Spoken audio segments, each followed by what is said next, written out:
আমরা রাস্তাঘাটে চলার পথে আশেপাশে পাড়াতে বা আশেপাশে যখনই যাতায়াত করি কিছু কিছু ক্ষেত্রে কিন্তু আমরা কুকুর বলুন, গরু বলুন, ছাগল বলুন বা বিড়াল বলুন, কিছু কিছু সময় কিন্তু ক্ষতিগ্রস্ত অবস্থায় পড়ে থাকতে দেখি।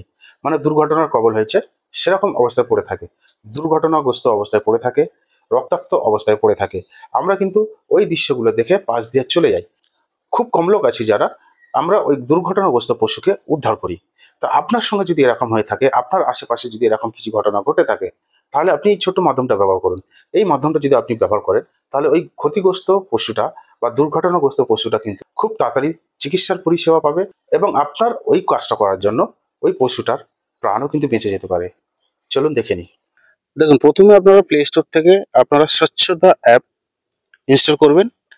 আমার দেখুন ইনস্টল করা আছে, আপনারা ইনস্টল করে ওপেন করবেন, করে আপনারা ফোন নাম্বারটা দেবেন, ফোন নাম্বারটা দিয়ে রেজিস্ট্রেশন করবেন, করে এখান থেকে নেক্সট করবেন। ঠিক তারপরে এরকম একটা ইন্টারফেস শো হবে। এখান থেকে দেখুন পোস্ট এ কমপ্লেন্ট, এখানে ক্লিক করবেন। করার পরে দেখুন এখানে ডেট অ্যানিম্যালস বলে লেখা আছে, এখান থেকে ক্লিক করবেন। এখানে আপনারা কোনো পশু বা কোনো জন্তুর যদি মৃত অবস্থায় থাকে বা ক্ষতিগ্রস্ত অবস্থায় থাকে, তাহলে এখান থেকে আপনারা কমপ্লেন করবেন।